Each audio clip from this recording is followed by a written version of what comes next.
उसने जल्दी एक साधारण मछली पकड़ने का औजार बना लिया, लेकिन मछली पकड़ना उतना आसान नहीं था जितना उसने सोचा था। जब वह निराश हुआ तभी उसने ऊपर आसमान में एक यात्री विमान देखा। उत्साहित होकर वह कंटेनर में गया और कांच का टुकड़ा ढूंढा, लेकिन लौटते समय उसकी जान कट गई।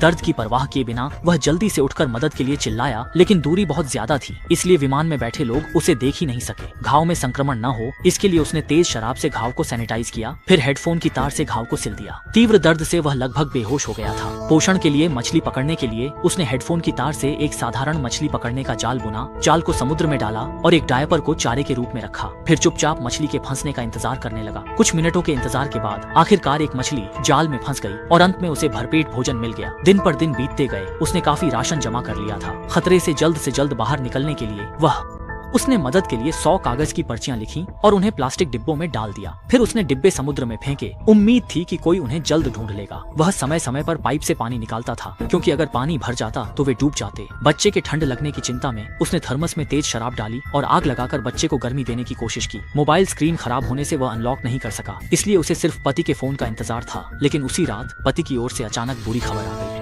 उसने कहा कि उसे गोली लगी है और हालत नाजुक है, शायद अब वह महिला को बचाने नहीं आ सकेगा। वह रोते हुए महिला से बोला कि वह मजबूत रहे। ये सुनकर महिला दुखी हुई, लेकिन उसने कोई शिकायत नहीं की, बल्कि पति को बताया कि उसने बच्चे को जन्म दिया है। फिर उसने पति से बच्चे के लिए कुछ दिल छूने वाली बातें कहने को कहा और बच्चे का नाम नो रखा। फिर मोबाइल की बैटरी खत्म हो गई और दोनों का संपर्क टूट गया। कुछ दिन बाद पानी का स्तर सबसे ऊंचा हो गया। उसे सबसे बुरी स्थिति के लिए तैयारी करनी थी। उसने लकड़ी की पट्टियों और प्लास्टिक के डिब्बों से एक छोटा बेड़ा बना लिया, ताकि अगर कंटेनर डूब जाए तो वे कुछ समय तक बेड़े के सहारे तैर सकें।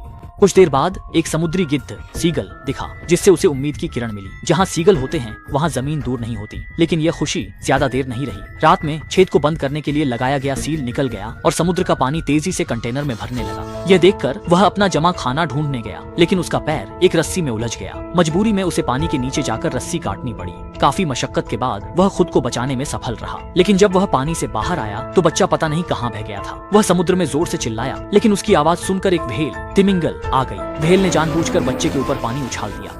बच्चा डर के मारे जोर से रोने लगा। इसी से महिला को बच्चे का स्थान पता चल गया। वह तेजी से तैरती हुई वहां पहुंची। अच्छा हुआ बच्चा सुरक्षित था। ये देखकर व्हेल वहां से चली गई। वे दोनों पूरी रात समुद्र में बहते रहे। महिला जानती थी कि उसने पूरी कोशिश की है। उसने बच्चे का हाथ पकड़कर भावुक बातें कही। जब उसने देखा कि सीगल फिर से दिख रहे हैं तो उसने डिब्बे से मछली निकाली और जल्दी ही कई सीगल वहां आ गए। उसी समय एक मछली पकड़ने वाली नाव वहां से गुजरी। नाव वालों ने सीगल की हलचल देखी तो वे नाव उस ओर ले गए और बच्चे को नाव पर सुरक्षित बचा लिया।